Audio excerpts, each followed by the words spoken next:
Facebook.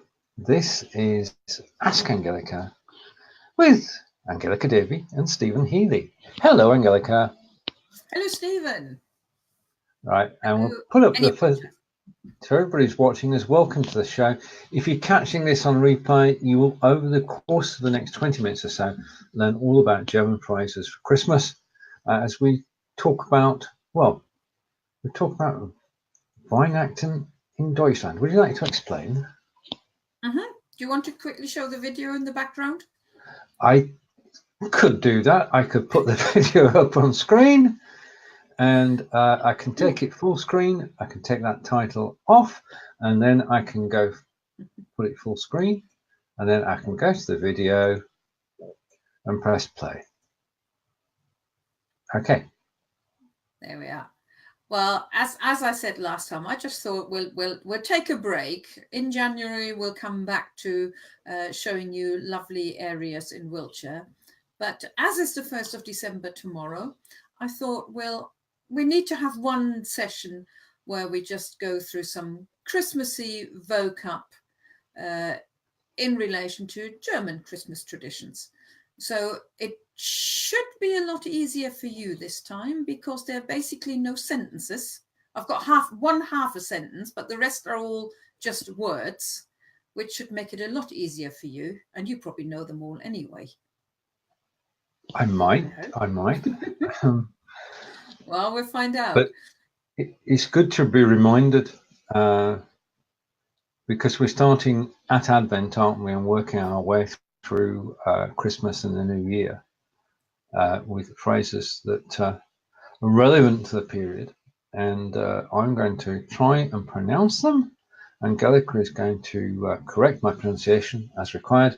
And then we're going to translate them. Now we can translate them together. I shall put the German phrase on screen, and you can type in your translation of the phrase, and I'll give you a second or two to do that. I'll show the answers on screen. Doesn't matter if you're right, wrong, doesn't matter.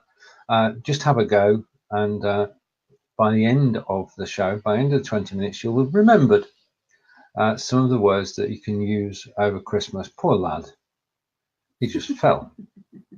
Now, this is a reference which Angelika will come back to, same procedure as last year. And of course, this is New Year's Eve. It is. The thing is with vocabulary for Christmas, like you said, most of the words we are coming up in a minute are only used around Christmas or before Christmas or just after. And they're not really used for the rest of the year. So you do, even if you're doing German every day, there's highly unlikely you come across any of those words within reason. So I think it's them again anyway. Okay, and we say hello to Gina. Thank you for joining us, and we'll get underway. As I just said, first phrase in German, which I will attempt to pronounce, and then the English translation. If you know the English translation, please just type it in. So, phrase 1 is the Adventszeit. Adventszeit. The Adventszeit. Okay. Well, normally I get long sentences. I'm quite happy to just. Okay, and the Adventszeit. Advent is the same in both languages. Zeit is time, so Advent time. It is, and before anybody more might be wondering, you quite rightly said Advent is the same as in English, but we did have Adventszeit.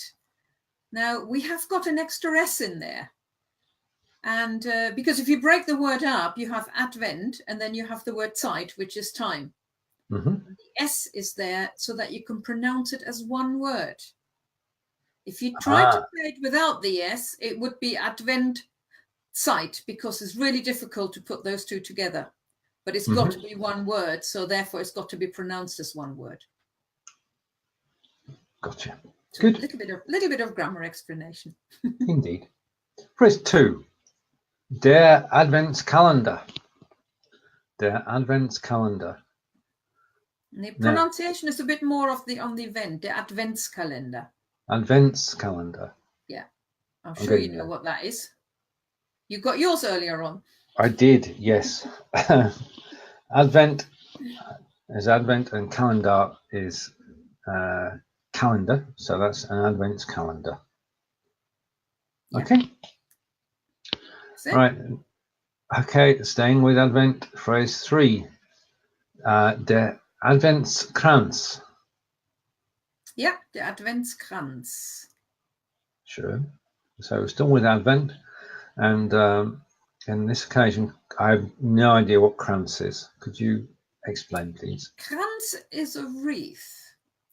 Now, in the UK, and I think in America they do it as well, in Advent they often hang sort of a wreath on the door, all nicely decorated and Christmassy decorated.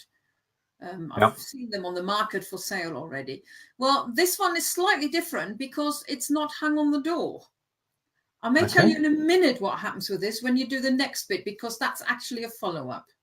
Okay, so phrase 4 is following on from phrase 3. Mit vier Kerzen. Mit vier Kerzen. Now, I could do a joke about this, but I won't. No, only in English. You can't do it in English.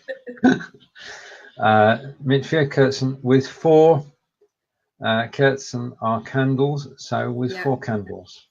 With 4 candles. No, not 4 candles. The 4 candles, and that's why you couldn't hang it on the door. Right. Not with the candles on there. It is it is a table centerpiece, and traditionally it is round like a wreath. Nowadays, quite often people have other centerpieces as well, not necessarily a round one. The one I'll get sorted for us tomorrow isn't a round one either. But the important thing is that it has got 4 candles on it. Anglican churches have got 5 on it. Why? Any guesses why there are 4 candles on there? Or 5? I don't. If you explain, it'll be easier. It's for each Sunday of Advent. The 4 Sundays before Christmas are the Advent Sundays. So the first Advent Sunday is this Sunday. And traditionally what you do is you light one of the candles. And then on the second Advent Sunday, you light the first one again, plus a second one. Then on the third, the first one, the second, and the third. So you end up with different sizes of candles by the 4th of Advent, because you have one pretty much, depending on how big your candle is, pretty much down, and the others not quite so much. Anglican churches have got one for Christmas Day. That's their 5th one. Whereas the German Advent wreath only has 4 for the 4 Sundays. Right. Phrase number 5 is Nikolaus. Yeah, Nikolaus. Which translates as St. Nicholas. Yeah. It struck me the other day that, of course, it is actually the Heilige Nikolaus, but nobody uses the saint bit in German. It's always just Nikolaus. Whereas here, you wouldn't talk about Nicholas because nobody would know who you're talking about. It's got to be St. Nicholas. Understood. Very good. Right, and he comes to all the German children, or the good German children, in the night from the 5th to the 6th, and he does come to quite a lot of good people, sort of children of German parents in the UK as well, and possibly all around the world. He also comes to Wiltshire, I've heard it said. And every year he catches me by surprise. So because we're doing the show now, I might even remember. You never know. Right, and phrase 6. Obst, Nüsse, Süßigkeiten. Ja, Obst, Nüsse und Süßigkeiten. Okay, Nüsse is nuts. Yeah. Obst is, because my memory's going. Fruit. Okay. And Süßigkeiten is sweets, yes? Yeah, because what happens when St. Nicholas comes, that the children put a plate or a boot out, and if they've been good, they will find some fruit, some nuts, some sweets. Nowadays, they'll probably find some toys in there as well. I don't know, but traditionally, there wouldn't be any toys in there. And phrase 7, der Weihnachtsmarkt.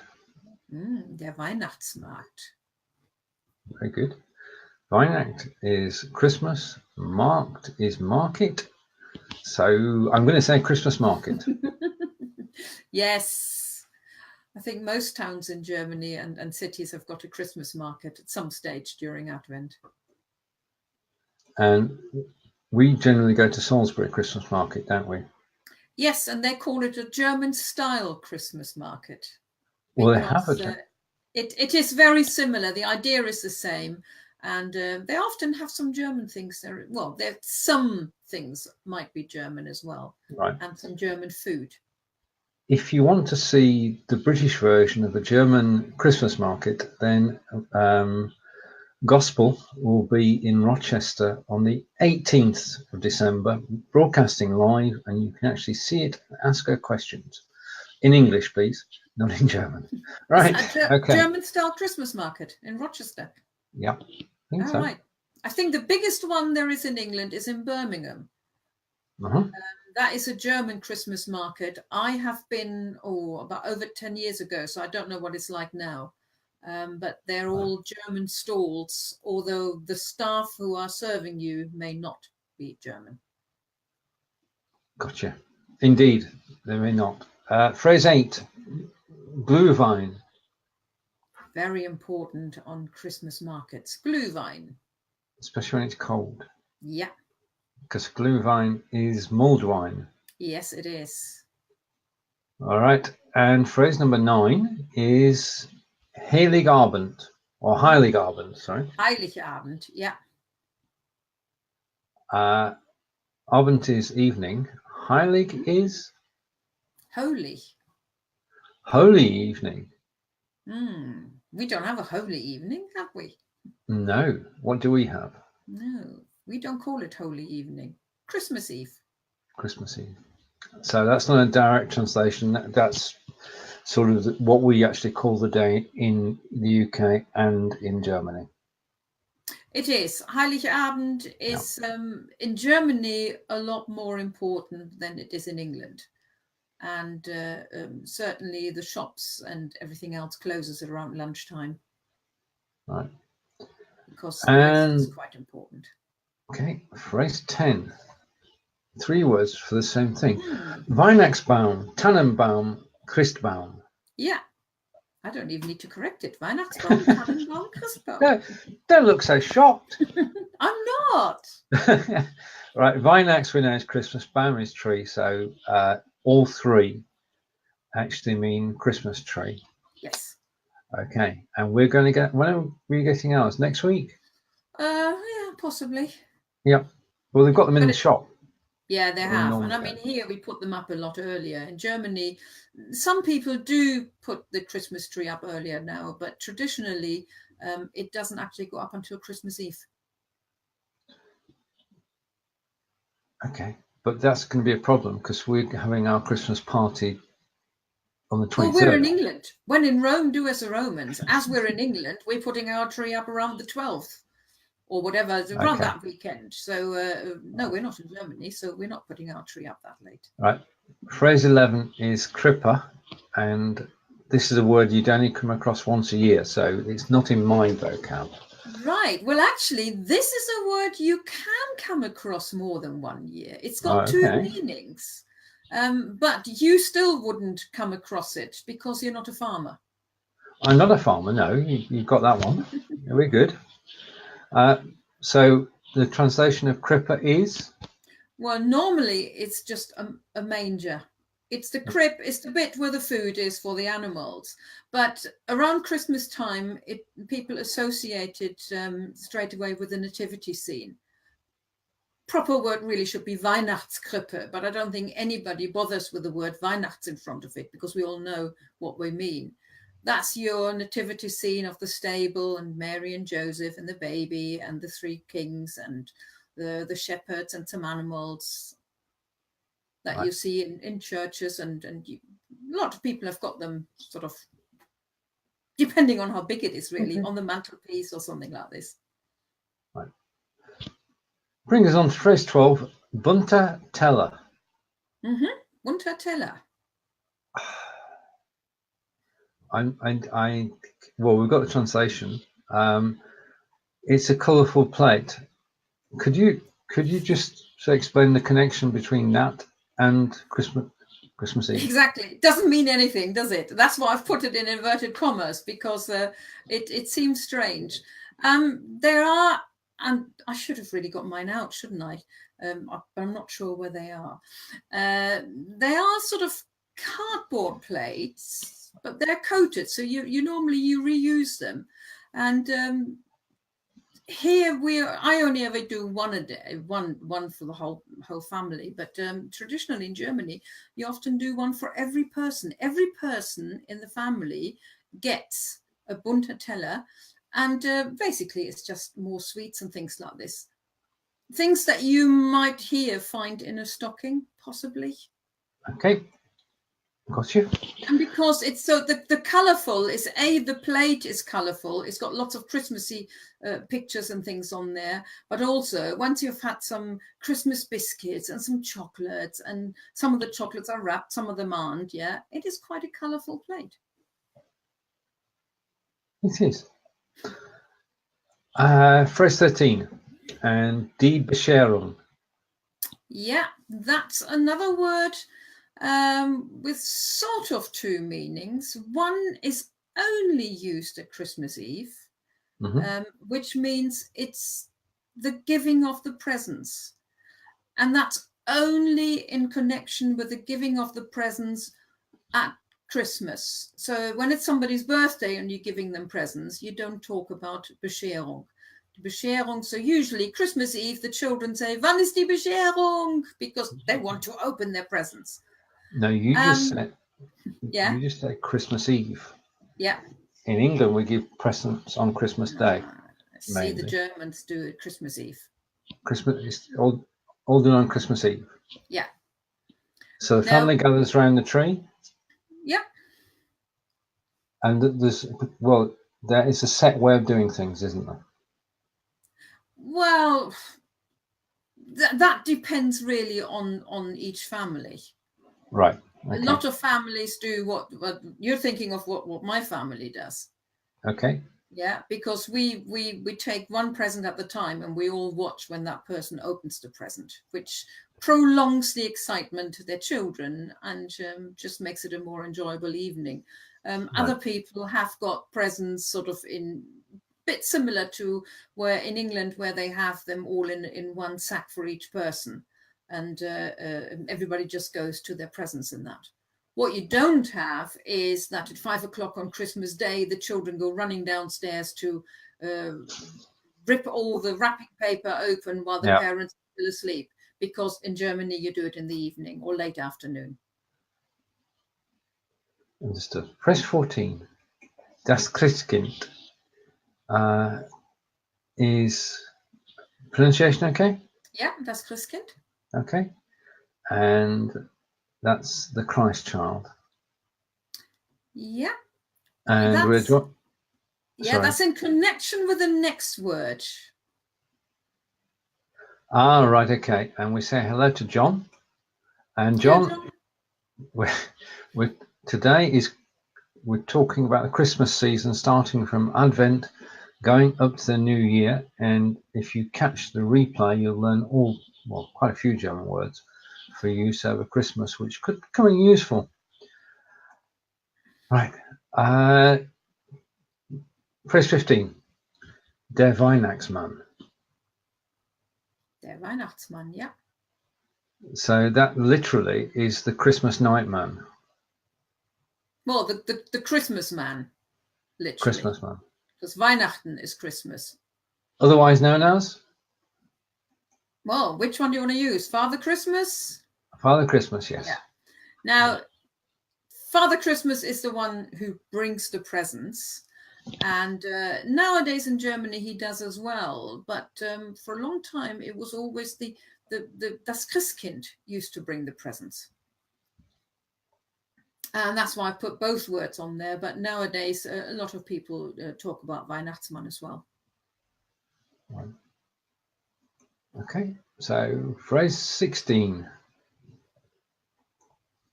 And this is one of where the words have been added together. Mitternachtsmesse. Yes, die Mitternachtsmesse. Okay, Nacht is night. Mitternacht is it's the end of the night, midnight. Yeah. And Messe is the same as Mass. So this is on Christmas Eve, midnight Mass. It is, yeah. Mitternachtsmesse. Mm-hmm. Midnight Mass. Followed by Weihnachtstag. You missed out a word. You said, I didn't write it. I'll put it down as a number. Erster? Yeah. Okay, you want me to say number 2. Erster Weihnachtstag. Yes, erster Weihnachtstag. Okay, so why is there a number there? Well, you tell me. Well, I've got you confused me, right? I've got phrase 1, Weihnachtstag, Christmas Day. I've got a 2 with Weihnachtstag. Oh, Boxing Day. Exactly. Oh, so can I go back then? Can I take that back? Can I take that back? Weihnachtstag 1. Now, it's the erste Weihnachtstag. And quite often when people see that, they're saying, oh, it's the first day of Christmas, because they're thinking of the English song. But it's actually just Christmas Day. But Christmas Day in Germany is called the first Christmas Day. And then Boxing Day is the second Christmas Day. Zweiter Weihnachtstag. Yeah. Which is Boxing Day. Mm-hmm. Okay, so let's just get this right so we all know. Erster Weihnachtstag is Christmas Day. Mm-hmm. Zweiter Weihnachtstag is Boxing Day. It is. Okay, so first and second days of Christmas. Got that? That's good. Which brings us on to phrase 19, and this is where I'm totally lost, because phrase 19 is Silvester. Silvester, yes. Warum ist es Silvester? Right, Sylvester was a saint, and don't ask me what he did. I have got no idea. But the Catholics celebrate saints' days, Mm-hmm. and this particular saint, his day is on the 31st of December. Ah. So somehow that got merged with what we would just call New Year's Eve. You got the spot on. You got the German pronunciation correct. You got the English correct. In all, I am in all. Brilliant. I'm glad. God, that was a risk to take. Right. Okay. Phrase 20. Used at that time of year, Christmas time of year. Frohe Weihnachten. Yeah, that's a good greeting to use. Frohe Weihnachten. Yeah. Frohe means happy or merry, so Frohe Weihnachten, Merry Christmas. Yeah. All right, okay, it brings on to phrase 21. Guten Rutsch ins neue Jahr. All right, yeah. Thank you, John. Guten Rutsch ins neue Jahr. So good luck in the new year? Well, or happy? It's tricky, because actually the translation, or in English, we would just use Happy New Year. But that's before midnight. That you use this one before you're actually in the new year, because Guten Rutsch, if you were to translate it literally, it would mean have a good slide into the new year.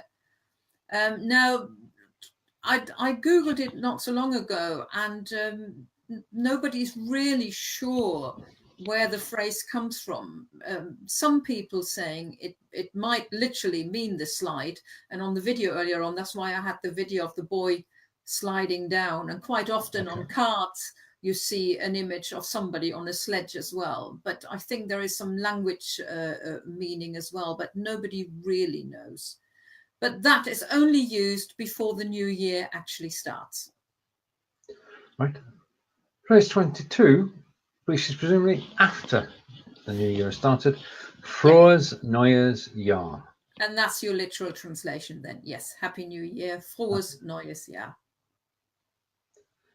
And there you have 22 phrases for Christmas period, and we have a message from John that Sylvester may well be a pope. Oh, he may well have been. I know he certainly was a saint. He may have even been a pope. I don't know. Thank you, John. All right. Okay. Now, you don't normally do this, but I think you should today. Do you have a new book out today, Angelika? I knew you would say that. This time I'm prepared. Yes, I do. And this, yeah, you can just about see it. This is the paperback version of 361 Ideas to Learn German. Now, the book is really for those people who want to practice some German every day or nearly every day, but not with a textbook. Or maybe they've gone past their textbook, or they're just bored with the textbook or anything. So this book gives you a year full of tips for using authentic online resources. So there are some tips of different days of what to do, well, 365. And the reason why it's worth mentioning today, because the Kindle version is actually free until Tuesday. Of course, Cost and laws. Paperback as well, but the paperback won't be free. Well, no, because yes.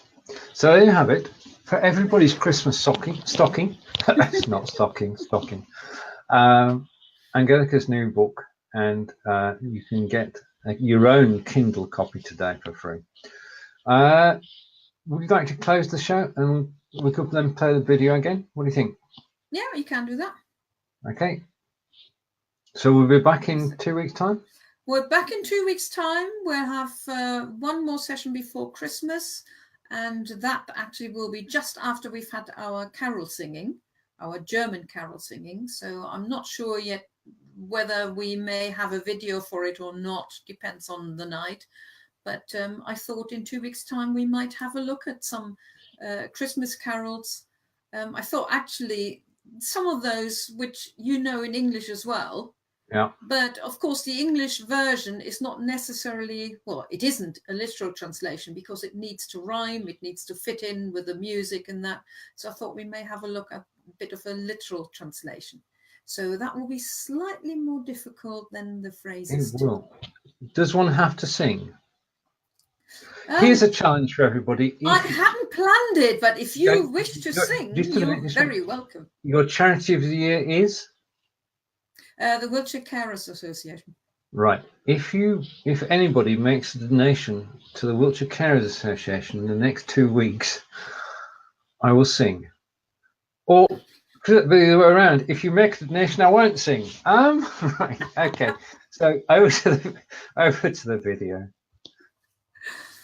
Oh dear. Right, so the video is full screen, and this is the Christmas video that Angelika chose to go along with today's show. It doesn't have any music because we're wary of upsetting Facebook. Basically, pictures that I've taken over Christmas, although this one, that's your Advent wreath. This is one that I didn't take because this is ours. See, as you see, it's a centerpiece rather than, or there's another one, but it's not a wreath. He does have a head. That is Santa Claus. So is that. Yes, that was an edible Nicholas. one which had been eaten. Yes, and there's that one there. And there's a Christmas tree, nicely decorated. My brother's with real candles, because he doesn't like the artificial ones. A couple of German-style Christmas decorations. That's where even the English Christmas markets are quite nice, because I think this one we got from a probably Christmas market.